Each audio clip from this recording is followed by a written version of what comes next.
Democrat or Republican, far left or far right, America's political discourse can often appear to have only two sides, right or left.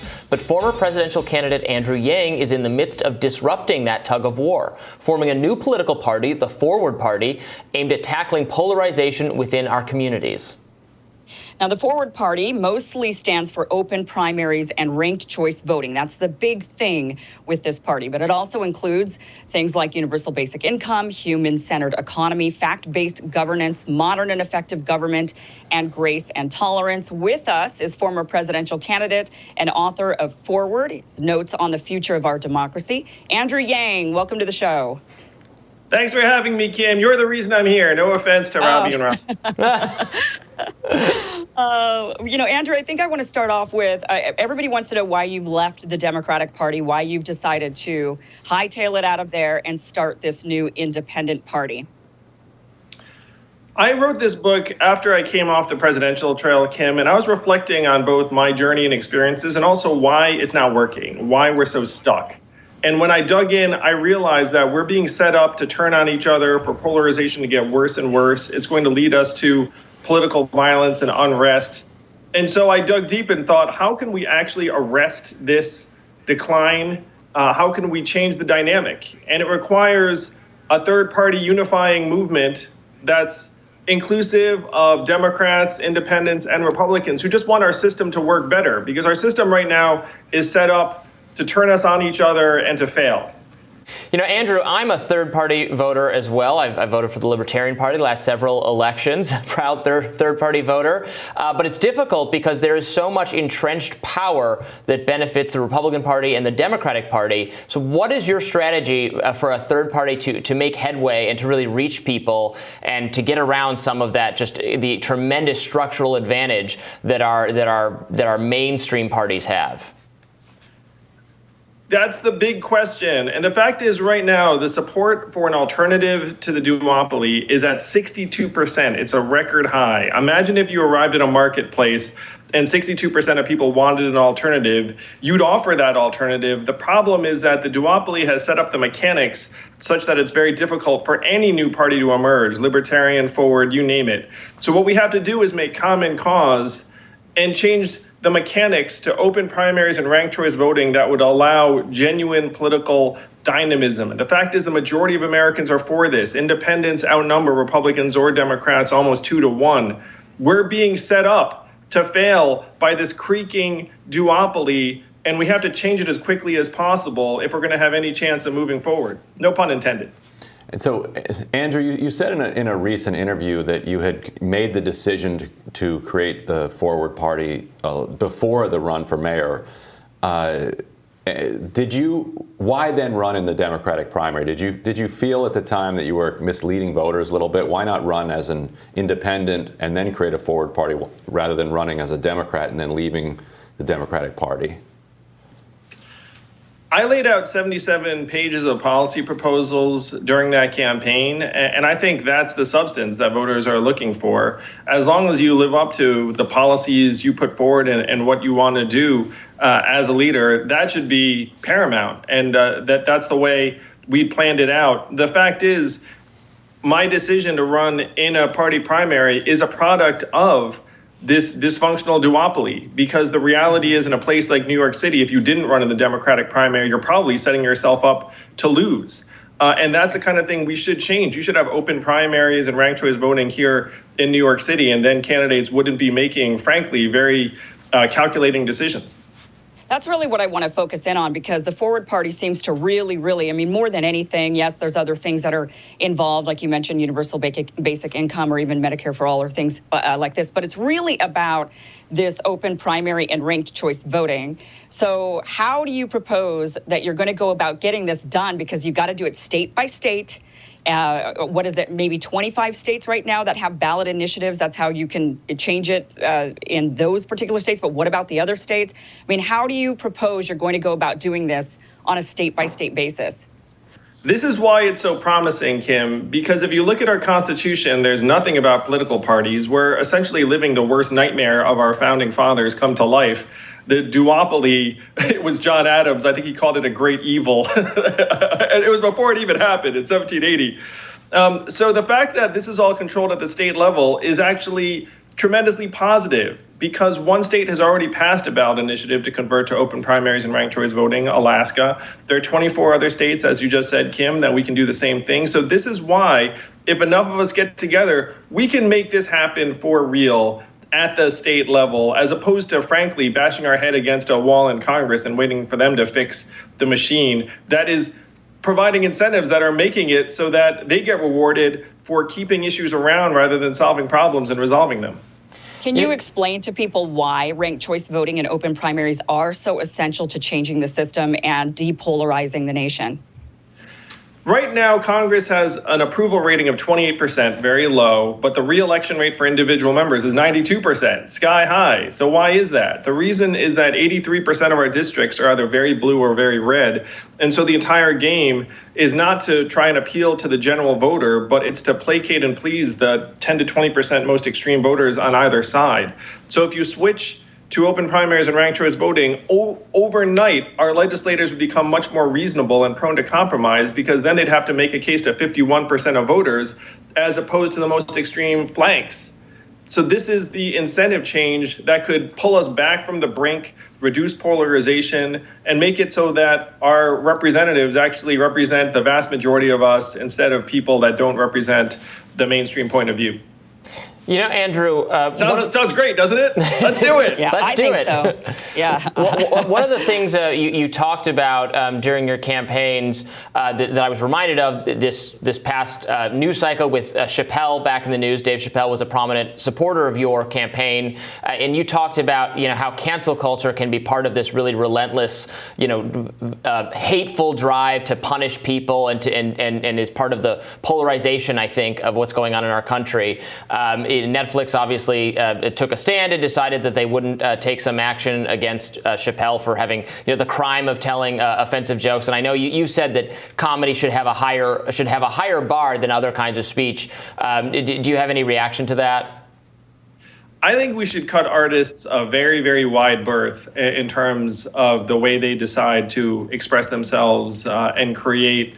And one of the tenets of the Forward Party is grace and tolerance for this reason. The fact is, we are getting inflamed against each other. We're attacking people for having different points of view or expressing themselves in a way that that upsets maybe a subset of us. And that's, to me, something that we should be more open about in what should be an open and free society.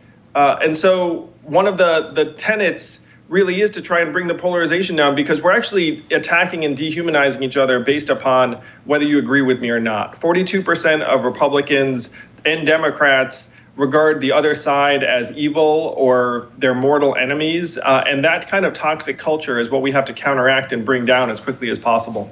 And Chappelle is actually a significant supporter of yours back to your mayoral campaign. There was some reporting that he was willing to come to New York to help out with the campaign, but some of your advisors pushed back against that idea. Was that reporting accurate? Can you talk a little bit about how that decision was made? And is that something you regret, if that is true, that your advisors kind of talked you out of that? Dave and I are friends, very, very grateful to have his support. I saw him when he was in New York during my mayoral campaign, and really appreciate his willingness to step up for someone he thought was trying to do the right thing. Andrew, can you tell us real quickly about who the candidates would be for this and where would you run them? So are you looking at running someone in 2024 against either Biden or Trump potentially, which would then ultimately people fear that would be a spoiler for the Democrats? Where do you plan on having elections in Canada? Is this going to be a local statewide thing, or is this going to be a general election in the nationwide elections? Thank you, Kim. We are laser focused on 2022, trying to get these ballot initiatives across the finish line. Imagine if we could unlock 10 senators from their perverse incentives so they could actually vote their principles or their conscience. That could be the difference maker in our country. We will be supporting candidates in both Democratic and Republican primaries. They probably won't be running as Forward Party because, again, that's highly impractical in a lot of districts. And if you are excited about this movement, you don't have to change your party registration. Again, Forward Democrats, Forward Republicans, very, very welcome. So we're going to be focused on where the action is, and that's 2022. 2024, I know everyone's thinking about it in those terms. I know when Andrew Yang comes with a third party, everyone just fast forward to 2024. But we really have a lot of work to try and get done in 2022, and that's what I'm thinking about. You know, I do think the real world validation for your idea is Alaska, and particularly Lisa Murkowski, because they have this ranked choice voting. She's now responsive and responsible to the entire state, voters in both parties and independents. So, they can't try to just, take her out with an extreme right wing Republican in a primary and then march that candidate, through a general election. So it really has freed her in the way that you're talking about. But I also wanted to ask you about UBI, because this was the idea that you really brought into the national conversation. And people have talked about this last year as sort of a mini experiment with UBI. Obviously, it hasn't been the way that you've laid it out, but because of the CARES Act funding that dished out checks to people, because of the expanded unemployment, and then because of the checks that came again at the end of 2020 and early 2021, people had more money in their bank accounts, which isn't exactly UBI, but it's a similar idea. And you've seen the reaction from the boss class. It's an absolute panic, saying that we have to immiserate people or else they're not going to come back and take these miserable jobs. What have you learned from this labor shortage freakout that you're seeing from bosses around the country as a result of people having just a tiny bit of breathing room? I think it's important to differentiate between something like the child tax credit, which has lifted millions of American families out of poverty. 442 economists just signed a letter saying, please, please keep it. It's like the best thing we've ever done. It's made people healthier, mentally healthier, giving kids a chance to learn. The other cash relief measures, I'm positive on, because I just think getting economic resources into people's hands is a good thing. But I do think that tying those incentives to not working is not ideal. And I talk to young people who are very open. They say, look, I'm getting paid 75, 80% of my salary right now to not work. So I'm going to wait until this train runs out and then I'll find a job. And I look at them and I say, that's not unreasonable. So we should be making more of this cash unconditional and let people keep what they earn. I do think, though, that this labor force shift that we're seeing is born of a number of reasons, not just money in people's pockets. I think that there is also a lot of re-examination and inspection that a lot of people are doing. Andrew, go ahead, Robbie. Sorry. I was just going to ask, you ran obviously against Joe Biden. You wanted to be president, not him. How do you approve of the job he's done so far? I think that Joe's being dealt a very tough hand. I think that there are some kludgy, dysfunctional bureaucracies that aren't able to deliver, and that he's being held to task. That my feeling really is that some of these systems need to be upgraded and revamped, and we're going to be frustrated with their ability to deliver or inability, really. So Joe, I think he's doing the best he can in a tough circumstance, and hopefully they're able to deliver for the American people in a way that get people excited.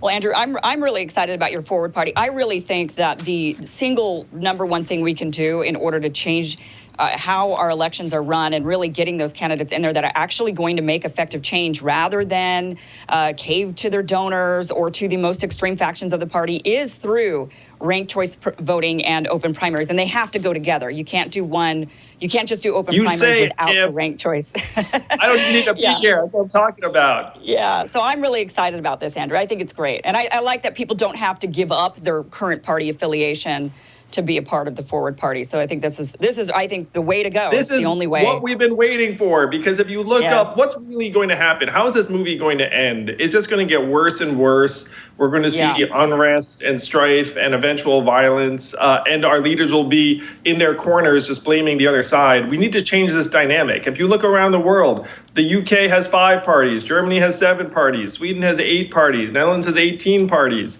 There's just a much more vibrant, resilient, genuinely representative system. We need to modernize. This duopoly is a design flaw, and it's a design flaw that could destroy us all. We got to fix it. I agree. So I'm with you. Forward. Forward. Thank Not you, left, Kim. not right. Forward. That's right. Not left or Andrew. right. It's forward. Let's go. Woo! Thank you, Kim. Thank you, Rob. Ryan. Andrew, thank you so much for joining us today. We really appreciate it. Appreciate you all. Keep up the great work. I'll be back. Thank Really you. for Kim. I'll be back for Kim again. We'll be happy to have you back, all three of us, not just Kim. Thank you, Robbie. I appreciate it. And we'll be back with more Rising right after this.